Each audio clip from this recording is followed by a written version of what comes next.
Cookie Coach. Each week I will show you how to decorate cookies for every occasion. This week we'll be doing Valentine's.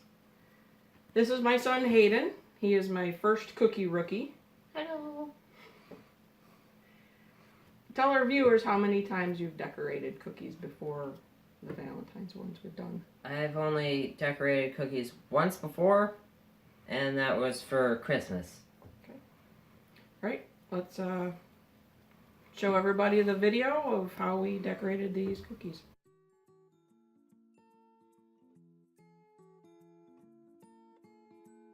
Okay, we're using royal icing in a detailed consistency. You're going to want to hover a little bit above the cookie, not too far, just a little bit, and we're creating essentially a dam to hold in the flooding icing. Here is the royal icing in a flooding consistency. What that means is if you have a bowl of it and drop it back in to the bowl, it will essentially disappear into itself after about 8 seconds. And we're going to take a toothpick here and push it around to the edges to fill it in, and it'll be a nice smooth surface after it flows into itself. The camera is sped up a bit, so you don't have to work this quickly. Just take your time and get comfortable with decorating the cookies. And then you'll notice after we get it all pushed around, it'll kind of flatten out. It'll be nice and smooth.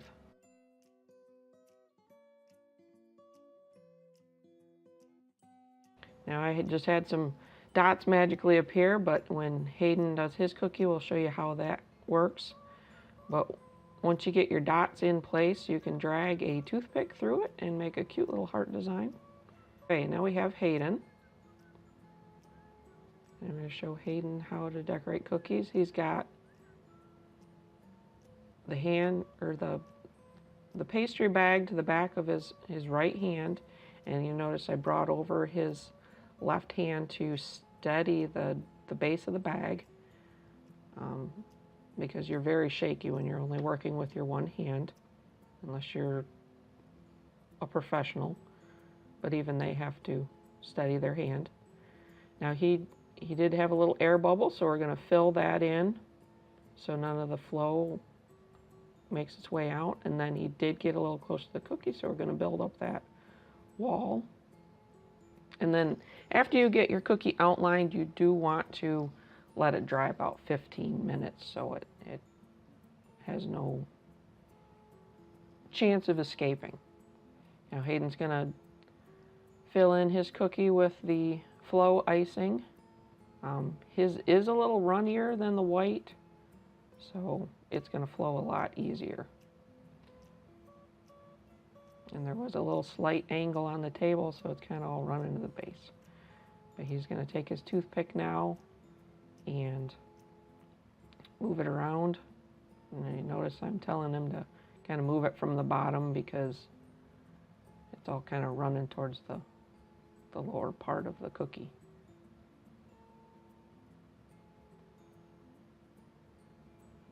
But his was a little bit runnier than mine.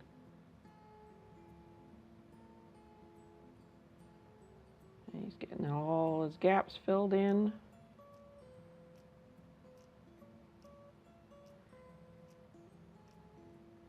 And it'll set nice and smooth when it's done. See, I'm pointing out some little thin areas.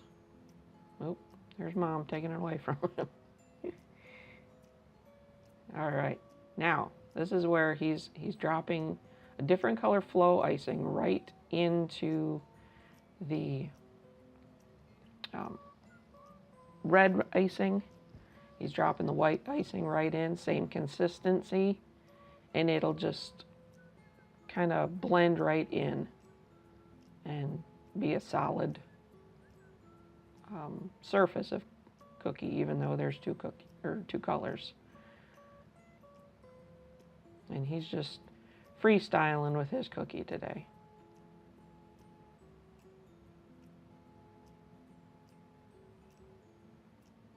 I'm not sure what his freestyle is, but that's Hayden for you.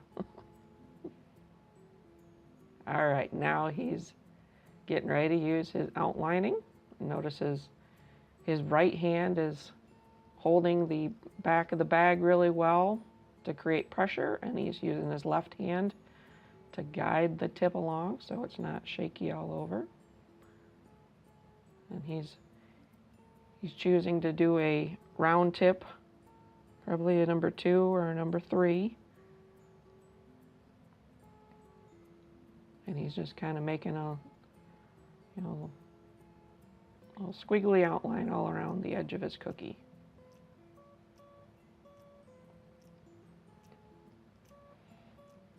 And you wouldn't believe how hard it is to keep the cookie in the shot and not the back of your hand. Still learning. Okay, and now he's got a food writer.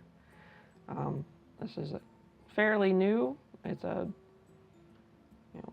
food color based marker, and you can draw or write on your cookies. We'll use those in a couple other episodes too. Okay, here I am, and now I'm just coming up with Valentine's designs. This one's kind of got a little pink laciness around it. If you make a mistake, you can go back and fill it in. And if you make a really bad mistake, you can eat them. Nobody will ever have to know. Here I'm using a fairly large round tip, probably a number 10 or a 12, and just making a border, a regular piping border like you'd see on birthday cakes. All right, this was a different cookie cutter, but we kind of made it like a pillow looking, and I wrote a message on, and we're going to do some red lace around the edge.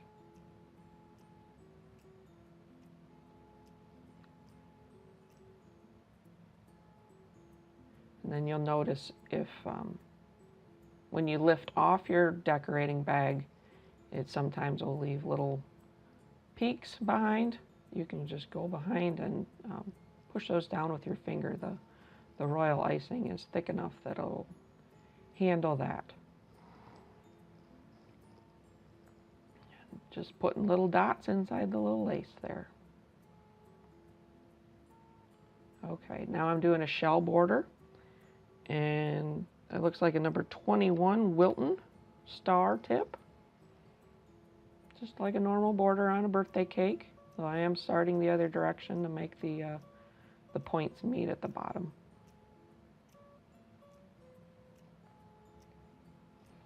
There again with the little outline, making some more lace. Now the royal icing you use will dry hard, so it's kind of like the little decorator things. Can't really remember what they're called, but they're crunchy sugar. And here I'm doing a lace border. I'm using a flower tip 104. It's commonly used for making roses. If you enjoyed this video and would like to see more, give the video a thumbs up, subscribe to the channel, and leave a comment. You can also be found on social media, Facebook and Instagram. Should be in the description down there. Down there? Yeah, I think it's down there. I think so. Happy Valentine's Day! Happy Valentine's Day.